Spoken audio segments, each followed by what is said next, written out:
आज आखिरी बार मैं अपने परिवार ने अपने हाथों से बनी रसोई खिलाऊंगी, मालपुए बनाकर सबका मुंह मीठा करवाऊंगी।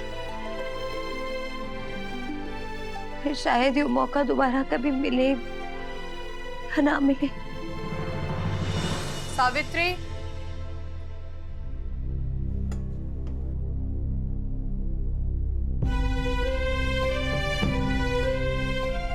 देवी हुकुम, आज के जश्न में देव सर ने शामिल करने के लिए बहुत बहुत धन्यवाद। आपने हमारी इच्छा पूरी कर दी।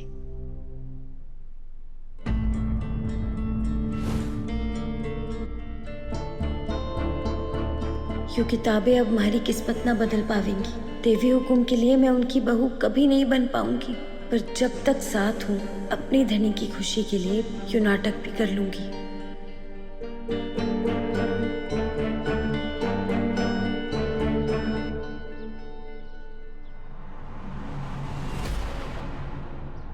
देवी हुकुम, देवी हुकुम, आप अंदर आइए ना। हम अंदर आने के लिए नहीं आए हैं। अब इस दहलीज के बाहर हमारा बेटा आएगा। तुम्हें अपना वादा तो याद है ना? 15 दिन के अंदर मैं देव सर ने लौटा दूंगी। जी। कल 31 दिसंबर है, साल का आखिरी दिन, और तुम्हारे वादे की मोहलत का भी आखिरी दिन है। कल देव हमारे पास लौट रहा है ना? कहीं तुम झूठी तो नहीं पड़ जाओगी? नहीं नहीं देवी हुकुम, मैं झूठी ना हूँ। मैं जो कर सकती थी मैंने सब किया। मैंने देव सर ने आपका ड्राइवर होने से रोका। उन्हें बहुत बुरा लगा। मैंने उन्हें आपके ऑफिस जाने से भी रोका। सिंधु उन्हें बहुत बुरा लगा। और कल मैंने आपके पास आपके घर आने से रोका। और तब से उन्हें यही लग रहा है कि मैं बदल गई हूँ। जैसे जैसे वो अपनी बदली हुई वस्तु से दूर होते जाएंगे ना, वो आपके पास आते जाएंगे देवी हुकुम।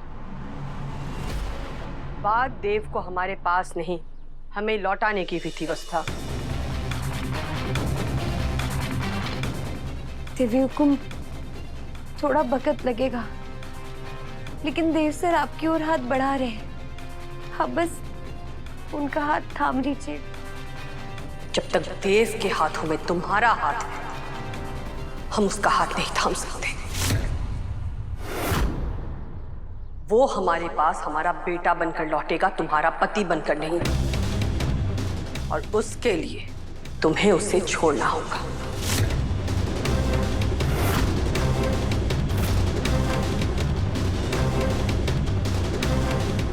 मैं उन्हें छोड़कर चली जाऊंगी देवी हुकुम।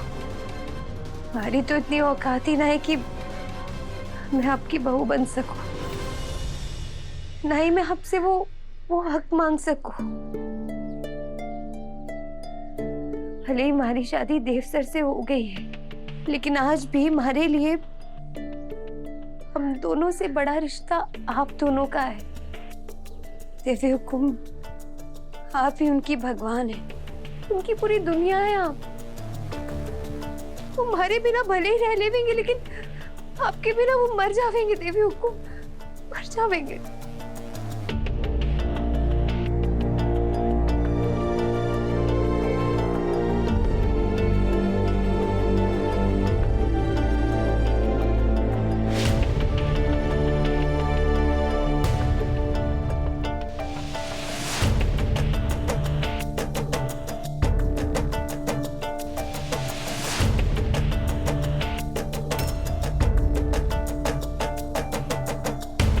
हम चौहान कभी भी अपने घर से किसी को खाली हाथ नहीं भेजते, चाहे वो नौकर ही क्यों ना हो। ये हमारे बेटे की जिंदगी से जाने की कीमत, और इस घर से जाने के लिए ये तोहफा रख लो। बस हमें एक बात बता दो, तुम यहां से कब चली जाओगी? मुझे पता होता ना, अपना आखिरी साल अपनों के साथ जी भर के जी लेता। मैं चली जाऊंगी देवी हुकुम। शायद थोड़ा वक्त लगेगा, लेकिन मैं चली जरूर जाऊंगी। अगर आपने हमारे को कुछ देना ही है तो हमारे को ये तोहफे ना चाहिए। इससे की इजाजत दे दीजिए। किस बात की इजाजत? देव सर ने नया साल अपने परिवार के साथ, अपनों के साथ बिताने की इजाजत। तो इसमें तुम भी शामिल होगी? जी देवी को। देव सर कल रात से बस यही याद कर रहे थे कि वो कैसे अपने परिवार के साथ मिलकर अपनों के साथ नए साल का स्वागत करते थे। इस बार भी वो अपने परिवार के साथ अपने घर में रहना चाहते हैं। आप बस उन्हें इजाजत दे दीजिए ना।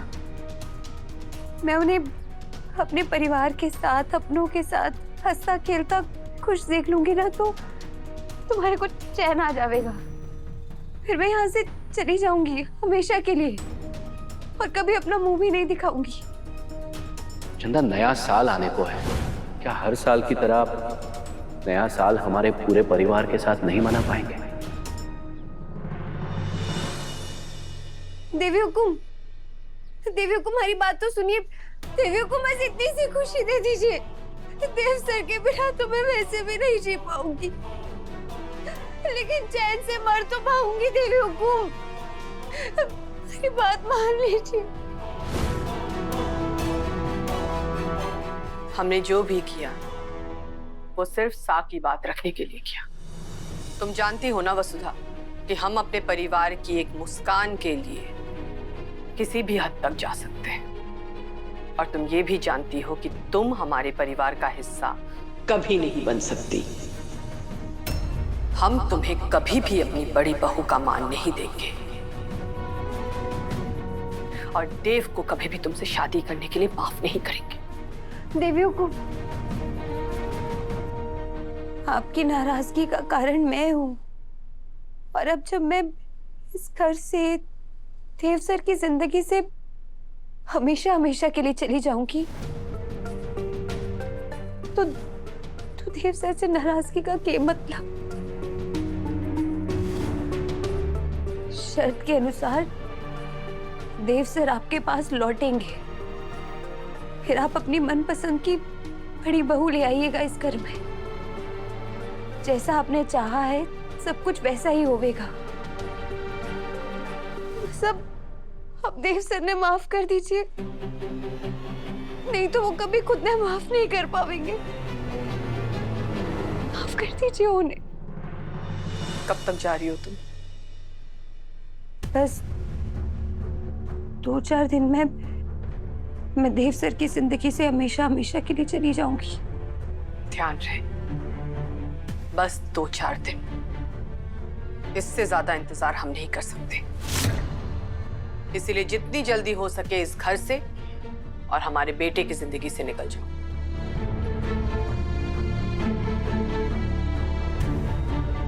देवी हुकुम का हर हुक्म सर आंखों पर।